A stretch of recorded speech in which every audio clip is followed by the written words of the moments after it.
this person is going to enter into your love life in 2026, and I think you already know this person. They are coming with बहुत सारा गुस्सा, बहुत सारी frustration and बहुत कुछ इस person ने अपने मन में अभी तक रखा था।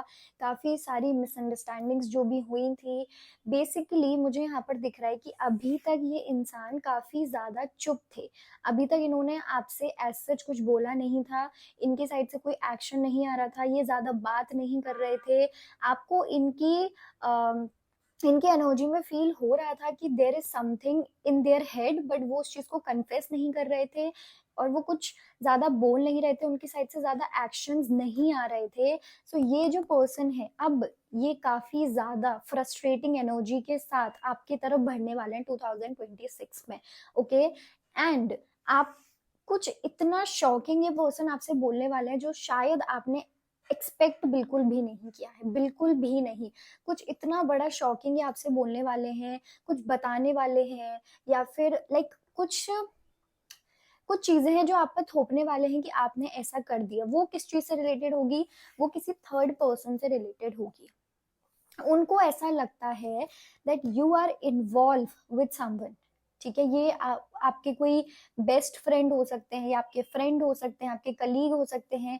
कोई ना कोई पर्सन है आपके अराउंड जिससे आपके पर्सन बहुत ही ज्यादा जेलस है। ठीक है, एंड अभी तक वो इस चीज को नहीं बोल रहे थे, बट वो अब बोलने वाले हैं। लिटरली काफी ज्यादा गुस्सा उनके अंदर मुझे दिख रहा है, जिसके साथ वो आपकी तरफ एंटर करने वाले हैं। Okay, now let's see.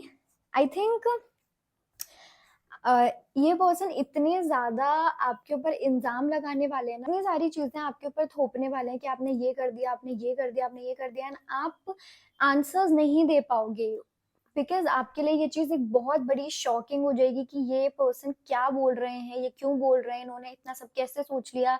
But I think इस पर्सन का चुप रहने का जो रीजन था वो यही था कि वो बहुत ही ज्यादा गलत सोच रहे थे किसी इंसान के बारे में। उनको ऐसा लग रहा था that you are not giving them importance, you are spending time with somebody else. So इस तरीके की चीजें वो बहुत ज्यादा सोच रहे थे। So this person is actually very jealous, and उनकी जेलसी अब आपके सामने आने वाली है। Now let's see how you should react and what is going to happen next. Okay.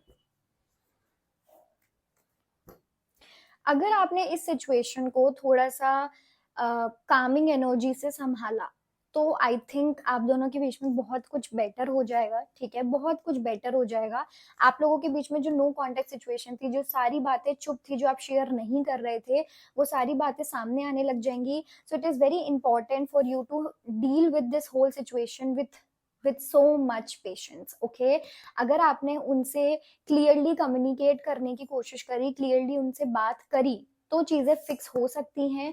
तो ये पर्सन भी मुझे एक बहुत ही ज्यादा ब्यूटीफुल एनर्जी में लग रहे हैं। मुझे लग रहा है ये पर्सन फिर पहले की तरह हो जाएंगे, ये पहले की तरह एफर्ट्स लगाना, अपना लव कन्फेस करना, ये सब करना स्टार्ट कर देंगे। बस आपको थोड़ा सा, आपको डाउन नहीं होना है एंड ऑल्सो डिफेंसिव नहीं बनना है। ओके, और ना ही चीजों को और बिगाड़ने की कोशिश करनी है। आपको आई थिंक उनकी थोड़ी सी समझनी है, उनको प्यार से समझाना है, बिकॉज ये पर्सन समझ बहुत अच्छे से जाएंगे। ठीक है, एंड आई थिंक आप लोगों का नो कॉन्टैक्ट सिचुएशन भी ब्रेक, काफी ज्यादा लड़ाई झगड़े होंगे। एक चीज मैं बताती हूँ, लिटरली इतने ज्यादा कंफ्लिक्ट के कार्ड अब मुझे यहाँ पर आ रहे हैं। 5 5 5 एंड अगेन 5 5 नंबर बहुत ही ज्यादा इंपॉर्टेंट हो सकता है, एंड बहुत ही ज्यादा कम्युनिकेशन के थ्रू ही आप लोग बहुत ज्यादा लड़ने वाले हो। ठीक है, वो जो पूरी फ्रस्ट्रेशन थी स्पेशली इस पर्सन के अंदर, वो सारी फाइनली बाहर आने वाली है 2026 में। ये चीज मई के मंथ में हो सकती है। ओके, बट एक चीज है कि आपके रिलेशनशिप में इस फाइट की वजह से काफी स्टेबिलिटी आएगी। ठीक है, काफी चीजें बैलेंस हो जाएंगे। लिटरली मुझे बहुत ब्यूटीफुल सी न्यू बिगनिंग होती हुई दिखाई दे रही है, रिकंसिलिएशन होता हुआ दिखाई दे रहा है।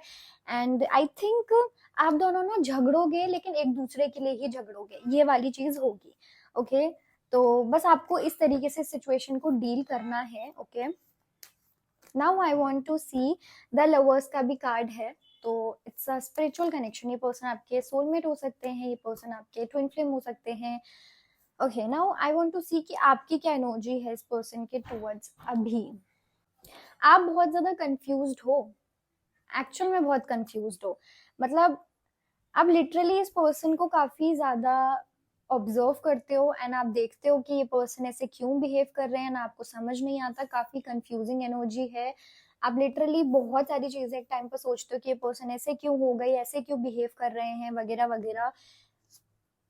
बट सारी चीजें बेसिक मिसअंडरस्टैंडिंग पर ही टिकी हुई हैं, जो कि 2026 में ब्रेक होने वाली है। Contact, no contact situation break होने वाली है, रिकंसिलिएशन भी होने वाला है। तो बहुत ज्यादा ब्यूटीफुल एनर्जीज मुझे यहाँ पर दिख रही हैं। ओके, एंड जो मैंने आपको गाइडेंस दी है कि पूरे सिचुएशन को जितना आप कामली डील करोगे, या फिर अगर बेसिकली अपने आप को डाउन भी नहीं करना है, जो भी ये पर्सन इल्जाम लगाएंगे आपको उसको बहुत इजीली सुनना नहीं है, ठीक है, और बहुत इजीली मतलब उनकी हर बात नहीं माननी है। जो भी बात है अच्छे से समझानी है एंड अपनी बात रखनी है। ओके, इस तरीके से आपका रिलेशनशिप काफी ज्यादा बेटर हो जाएगा। कम्युनिकेशन ठीक से करना is very very very important. Okay, so that was your reading, I hope you like it. Bye bye, take care.